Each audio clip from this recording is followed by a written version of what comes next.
Hey guys, Kelade here. Welcome to my Mythic Kin'garoth kill/commentary video.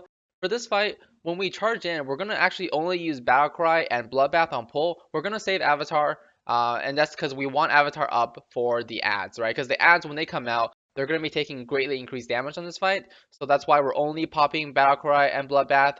Now, if you don't have Convergence, it will be iffy whether or not you can get your Battlecry ready for the ad. If you don't think you can, then you might as well save your cooldowns, but I highly recommend Convergence for this fight, just for this one specific area. That the fact that you can pop your battle cry on pull and still have your cooldowns be enough to where you're gonna have your battle cry ready for the ad, right? So Apocalypse Protocol happens, right? When this happens, the ads are gonna spawn. So I get over here to get ready.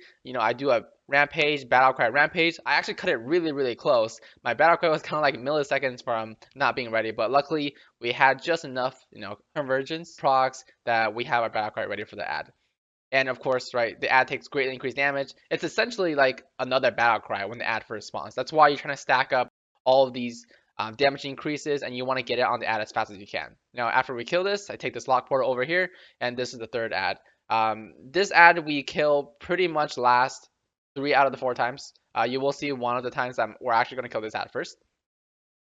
And then for right here, I'll generally, especially with Convergence, I'll generally have my battle cry up here too with the add on the boss. And if I can try to cleave, an Odin Sphere on the boss, great. If not, I can execute the add and then, Odin Sphere right there to kill the add too and get damage on the boss. So, anything where you can do where one is if you can execute the add and then throw that free Rampage onto the boss, execute the add on again, that will really work out in your favor. Or if your cooldowns come back enough to where you can Odin Sphere the boss and the add, even better, right?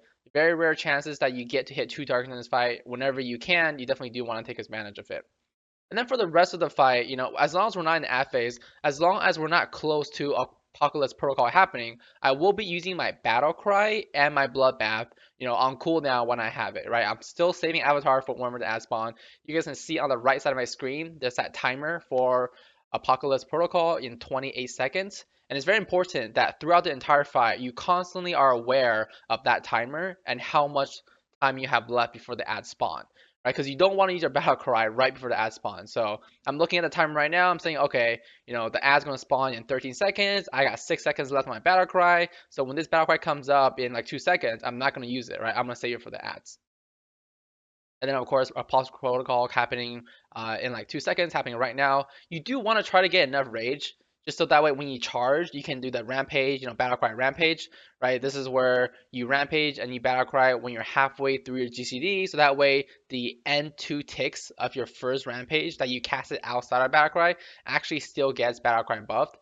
It's actually really important on these ads, depending on how many procs I get. If I get like my cast squad procs or whatever, those last 2 ticks of rampage from that initial like non-battlecry buff started rampage can actually do 5 million damage together. So that's huge, right? That's essentially like a 9 million rampage damage right there. So of course after we kill that ad, we kill this ad again. And luckily for me, right as this boss comes back to life, my battle cry is ready, my Odin Sphere is ready, so I get to pop my battle cry Odin Sphere onto everybody. That was actually a little bit close to the beam. Ideally, you don't want to be that close and getting blasted in the face.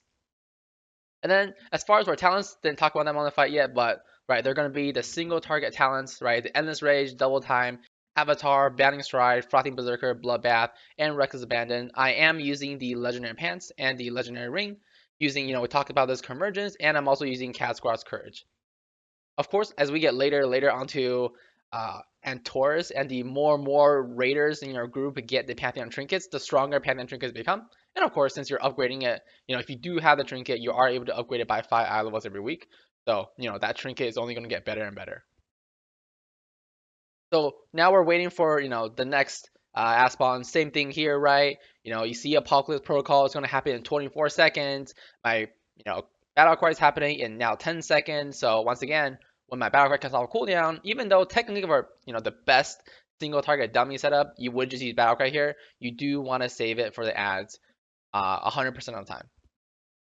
And this right here is where you're gonna see our difference right here. We're gonna, instead of killing the normal ad that we're killing, the ad that was kind of like on the green marker, now we're gonna be killing this red one. This is the third ad, and this is the ad that our group decides to lust on, just to make it easier for us. And ideally, what you want to do here is generally for this one, if you have like really good control and you don't hit too many raging blows here, sometimes I have that issue when I have less. Like I get too like hyped up about just doing as much damage as I can. I sometimes press an extra too many raging blows. You want to not do that because if you do this correctly, you can get like 3.5 rampages onto a guy in Battlecry, and that's huge. And there's other ways that you can do that too. We're talking about getting 3.5 rampages onto an ad. You'll see that when we go to the fourth ad. Because generally, right before you hit the fourth ad, depending on your group's DPS, you can probably get Kin'garoth to below execute phase. And then if you have the Massacre Ring, you can prep it so you have a Massacre proc ready. So that way you can charge the ad and then get a rampage off. Now, I don't think it happens in this fight, but a fight like this where there's an ad that you can, execute, it is possible to get 3 rampages in a row, right? So what that means is first you have a massacre proc, right? That gives you a free rampage. Then you have somewhere close to, 100 rage or, obviously above 85 rage, so you can get another rampage there. And you have Battlecry ready, right? So that would be rampage. The first one will take off your massacre. The second rampage will eat up that whatever rage that you had, and then you press Battlecry, and then you do your third rampage. So if you're doing that setup, some people ask me, oh, is there any situation where you ever use Bloodbath, not with Battlecry? That's like the one situation where you would do that, where you pretty much pop Bloodbath with that first rampage, and then by the time between your second and third rampage, you can pop Battlecry. But that is like a fringe scenario, but that is a scenario that is possible on this fight. I don't think it happens on this particular run of this fight. So right here, right, the boss is getting close to doing the fourth ad phase, and we are able to execute the boss. So I'm executing right here, get my massacre proc, right? So I leap over to the boss, I rampage, pop my cooldowns, and rampage again, and then Odin's Fury, and then keep going with your burst rotation. And you guys will see that that's the only time that I leap onto the ad. Now, of course, I'm leaping for the fourth ad because you want to be safe with crossing, the circle. Because depending on how your group does this, you'll probably have a lot of those balls moving around the room at this point. I try to not leap when I don't have to the first ad, just so I can leap to the second ad, right? And that's more of like a DPS thing. Like I want to do as much DPS as I can, so I want to, keep my uptime on targets, right? So but it's not a big deal on this last ad because we generally don't kill this last ad fast enough to where my leap wouldn't be up anyways. Like my leap is up right now and the ad just died, right? So that's definitely up to your discretion. But I would recommend if it's better for you, if you can actually like get ready to charge the ad as it spawns, do that over leaping to the ad, right? Because you want to leap to the ad that's coming up next, right? Because the ad that you're currently on most likely won't be the third one that dies. All right, so right here I'm executing the boss. I go over there and hit an Odin's Fury and ad whenever I can, but you guys can see the markers, right? You guys see a moon marker and a star marker. I'm really, really scared to stand over there because both tanks are kind of standing pretty close to the ad. Well, one's tanking and the other one's kind of close. And the biggest thing you don't want to do is stand on top of a tank, and when they get that whatever that smash is called, right, that hits the tank and somebody next to the tank. So this forging strike, right? I'm trying to not get hit by that. Luckily, the ad dies anyways for the boss, so that's fine.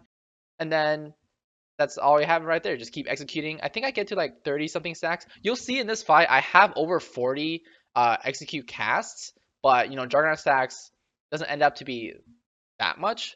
So just be aware that if you can ever take advantage of executing an ad to get that free massacre proc that you can use on the boss, you should definitely do it. And so I think this fight is a really, really good fight if for a spec like Fear Warriors, where we have that on-demand cooldown, relatively short to where we can use it on the boss, and then we can also make sure that we have it for the ads. So definitely make sure you keep track of the timers on this boss and make sure that you're using your cooldowns on the ads. And yeah, that's it for this video. As always, feel free to subscribe to see more.